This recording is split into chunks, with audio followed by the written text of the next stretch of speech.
I really miss jobs that have a defined end, or at the least, ones where the end is somewhat in sight. I can't even say how eager I am to get back to them. The world I'm familiar with seems to be one of finality, one where jobs are somewhat black and white. It's either working or broken, installed or in a box. That's the world I'm comfortable with. Yet, before I'll let myself return, I've got to finish what I started. It's got to be done before it's useful, right? Yet, for something as abstract as this, what in the world does done even mean? And is it somewhere I can actually get?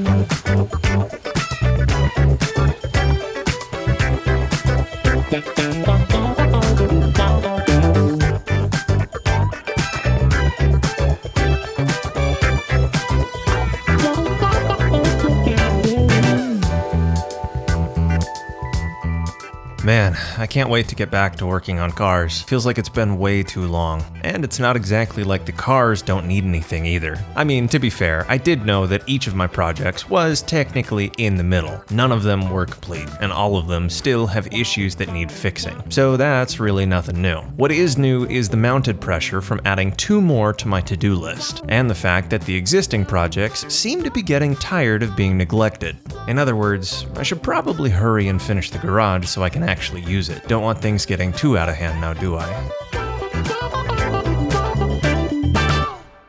The only issue is the exact spot I left off is the most time-consuming part of this entire project. The drywall's up, and for the most part, it's mudded. A lot of garage projects stop here, but that's not my style. If I'm going to be comfortable spending extended hours in here, I want to actually finish the walls, and that means getting them to the point where paint is a viable option, which presents a number of interesting things I'll need to figure out on the way. Firstly, the walls need to be as flat as I can possibly get them, so any holes or abnormalities in the drywall need to be fixed. But at this point, it hasn't had its final sanding yet, and I need to fix any imperfections before that. Lots to do. Sadly, I can't sand the walls until it's dried and cured, so I figured now was a good time to also start thinking about texture. While I could technically prime and paint these as they are, I definitely am not a professional. This drywall work is a first attempt at best, and because of that, if we painted it as is, there would be more flaws than you could really count. That's where texture comes in, and it works out because most walls are textured anyways. It adds dimension, physical, and visual texture, as well as helps hide the flaws that pretty much any wall is going to have. And you can apply it in a number of ways. What was suggested to me, since I don't have a paint sprayer, was to just use a roll-on texture. Joint compound and a bit of elbow grease is all you really need for this method. And though it is more work than spraying, it allows us to be a lot more precise. Sadly, the decision to do this doesn't end there. We could leave it with the bare textured roller finish, or after applying the compound, we could take our little spatula and knock it down, creating, well, a knockdown texture. Both options are definitely overkill for a garage, but I also see no reason not to do them. And similarly, there was no way I was going to test this out on the wall as opposed to using a scrap piece instead. Sadly, this has to dry too. This is a difficult part of the job because so much of it is outside of my control from a time standpoint. Every single step from here on out is going to take time I can't rush. Once the texture's on, it'll need to dry, and that sadly isn't the only thing that needs time to cure. Paint and primer both need multiple coats, and each of those coats requires time to dry, roughly a day. So there's no way to rush this. And now that all the walls are finally flat enough to consider texture, I get to jump in with both feet and make a decision. Raw roller or knockdown. The raw is a lot more textured, but it's kinda weird looking. The knockdown is quite literally double the work of the raw, but it does look a lot better. For some reason, the raw roller texture reminds me of some strange Lovecraftian skin. So really, this isn't too much of a decision after all. It's more so me trying to convince myself that I should spend the extra time to make it look good, adding time to an already time-consuming job. Gotta love it. Thankfully, other than being insanely time consuming, making this knockdown texture is extremely simple. All it takes is the roller, the putty knife, and a lot of time. And for this, I didn't even water down the joint compound. The whole point of this is to make texture, so I want it to be thick enough to hold it. If it's too wet, it's just going to turn into drips, and that's not going to look good. The reason this is so time consuming is mostly because of how little joint compound actually sticks in the roller. If I'm lucky, it'll texture maybe a square foot or two before I have to go back to the paint tray. So my dream of doing this in a single afternoon very quickly started to dwindle. Not to mention that once it's actually on the wall, I need to go over the whole thing again with light pressure and the putty knife. That's what actually makes it a knockdown texture, because you knock down the highs. Sure is cool, but man does it take forever.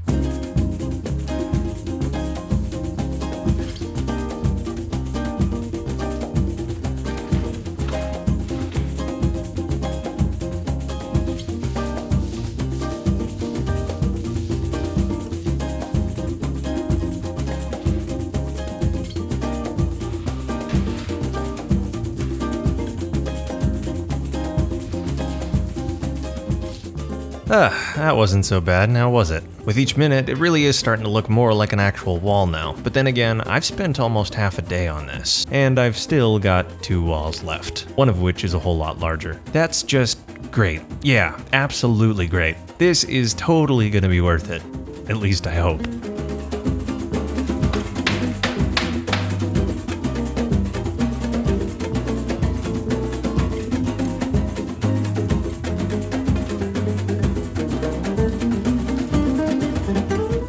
Like most jobs, with time I was able to get faster. Something about repeated motions just attract that kind of improvement. But this improvement was marginal at best. It still took absolutely forever, and not a second went by that I didn't question if I should have just rented a sprayer. But I was stubborn and determined that this was going to be the way I would do it. So I pressed on.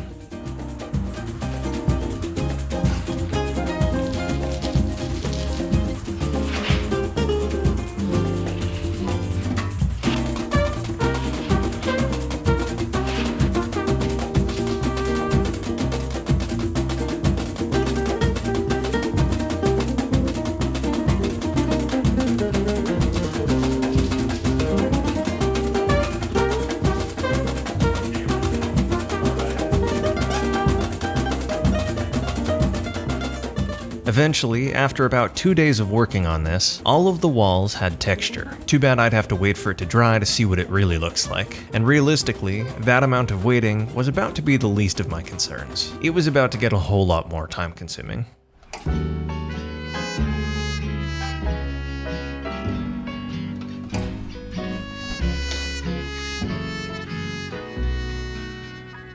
If I'm being honest, this texture looks a lot better than I thought I would. Something about it just being there makes the walls look like one piece as opposed to a couple pieces taped together. They're not perfect, and I'm not convincing myself they ever will be, but I think at least the time I spent on it was well worth it, and I'm hoping primer and paint goes a lot faster. After all, this texture is done. Everything's knocked down, and I think it's pretty much good to go.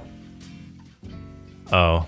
Yeah, it's not perfect, is it? I should have guessed. I guess if I've already spent this much time on it, I might as well lightly sand the whole thing again so that it's at least moderately flat everywhere. Not enough to remove the texture, but enough to remove the flaws from it being a roller job. And at this point, what's another hour?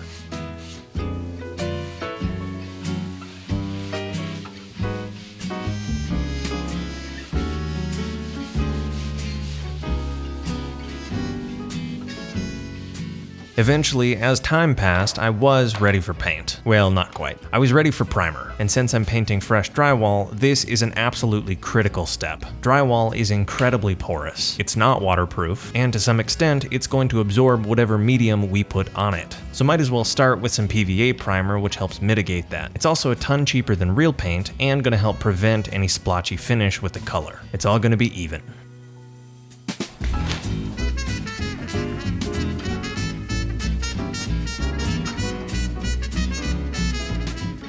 Even though this is a garage, I painted it the same way I would paint any other room, starting with a brush for the corners and the intricate edges, and then doing the bulk of the work with a roller. Really, the brush just minimizes the extra paint you get on stuff, but thankfully, since the ceiling's made of wood, I don't have to worry too much if anything gets on there. It'll sand off and the wood will look exactly as it did, but that doesn't mean I'm not going to try to prevent it. And as this was the first time I was actually painting this place, my morale was pretty high. Given how many times I was about to do this, I was curious how long it would actually stay that way though. For the best results, I'll need to do multiple coats of both primer and color. Just lovely.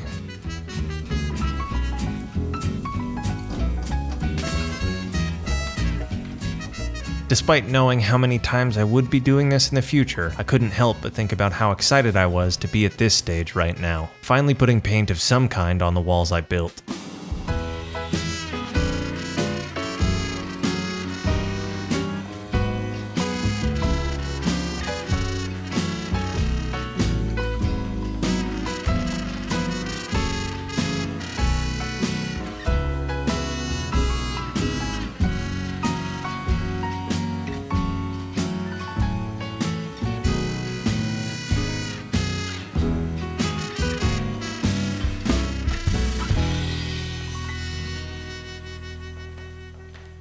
I was slowly starting to realize what phase of this job I was entering into. Realistically, this is the finishing phase. And while that's nice because we're getting close to this place being usable, it's difficult because of how repetitive it gets. It's not going to look much different no matter how much effort I put into the next couple coats, but they've got to be there. Sure, once we add color it'll look different, but realistically, this pattern of using the roller after the brush is something I'm going to be repeating for the next couple days. And that's a little hard to look forward to. It's not like I can just stop though. I've got so many projects on the back burner that I need to finish this place so I can actually use it. If I don't finish it, it's not going to be useful. It's just not a productive space unless it's done, finished, actually complete, right?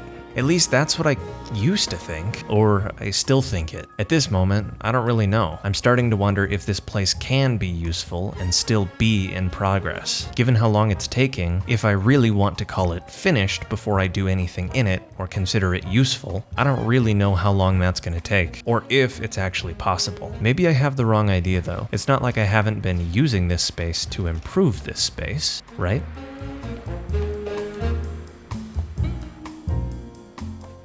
The next day, I put on the second coat, and it was the exact same process. The only two differences were, one, I used less primer because there was already a layer of it, so the drywall absorbed less, and I was presented with even more motivation to continue.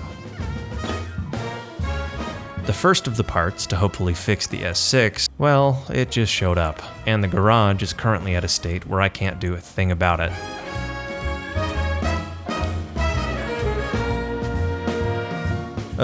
Talk about temptation.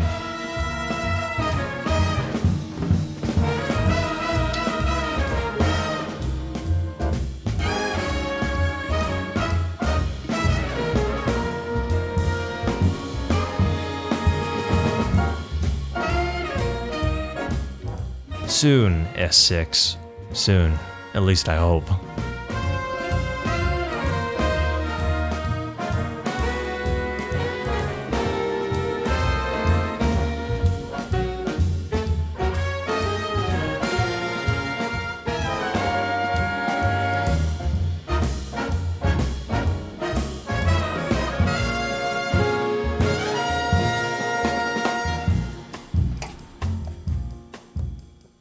With the primer complete, the following morning I came out and confirmed a suspicion of mine. The walls look absolutely great with a uniform color. Not perfect by any means, but better than I was expecting for a first drywall attempt. The issue is the color. I mean, the white looks fine, but it's nothing more than sterile. When I first got this place, the reason I liked it was how charmingly warm it was. Not the temperature, but the atmosphere. It was an old wood shop, exposed wood everywhere, and an immeasurable amount of charm. The one thing I didn't want was to turn it into something it wasn't and lose that charm. No goofy hex lights and no black and white. In other words, I need to pick a color that suits what this place is and the charm that it came with. And that is honestly not an easy decision. Not only are there a million colors to choose from, but quite honestly, all of them would look good in a vacuum. Reds, whites, greens, blues, anything could be good. Everything has potential. And when you're starting with a white base, anything is a possibility. The walls are primed for quite literally any color I would want them to be. So that amount of choice leads to nothing but analysis paralysis. And for what felt like forever, I just stood there, lost in a sea of colors with nothing to grab onto.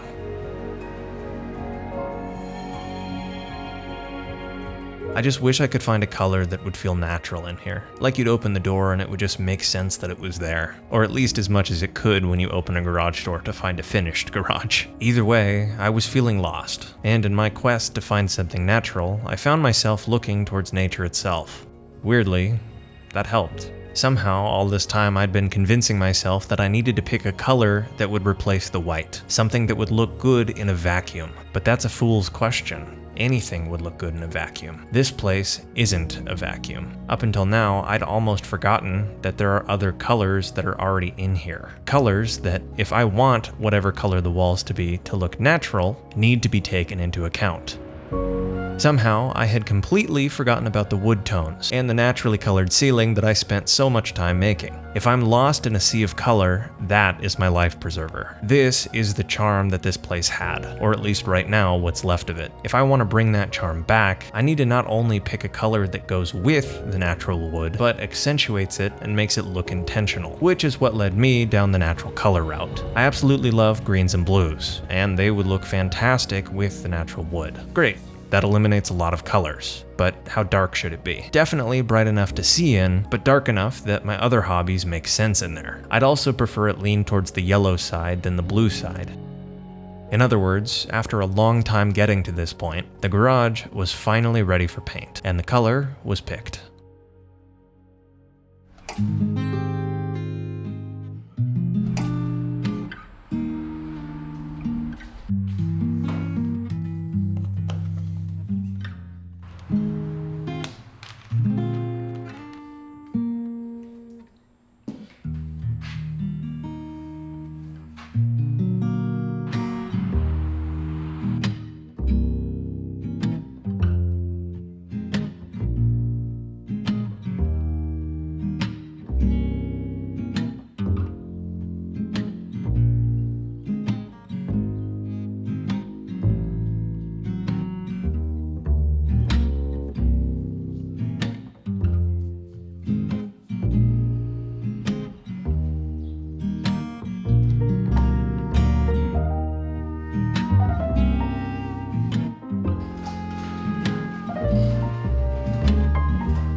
The coats of green went on just the same as the coats of primer, and with that repetition left a lot of space to think. This garage has come a long way. And no, it's not perfect, but quite honestly, I don't know if it ever will be. Weirdly enough, I've always believed that perfection is a concept that only really exists in math, and because of that, I've always looked for improvement instead. I figure if you're constantly making things better, eventually you'll get where you want to be. And for the most part, I still completely believe that. The issue is somewhere along the lines of this garage, I convinced myself that the only way for this thing to be useful is for it to be done, for it to be actually finished. I believed so strongly that it needed to be absolutely perfect for me to consider working on cars in it. That for it to be useful in that kind of way, it needed to be actually finished. But right now, I'm realizing that that couldn't be further from the truth. This garage is not finished. Probably never will be, but that doesn't mean it's not useful. I quite literally built the garage up to the point it's at inside the garage. So in my pursuit of trying to finish it so that it could be useful, I completely forgot the fact that it's been useful. The whole time, this space has provided exactly what I needed to make it into a better version of itself, to continuously improve it. And quite honestly, I see no reason why that can't be the case going forward. There's no reason I can't work on this garage in parallel with car projects. And sure, I still have got trim, lights, the floor, and a whole list of things to do to this place. But there's no reason I can't work on it in parallel with my other goals. There's no reason it can't provide value while I'm making it better. And there's absolutely no reason why it can't be in progress and useful at the same time.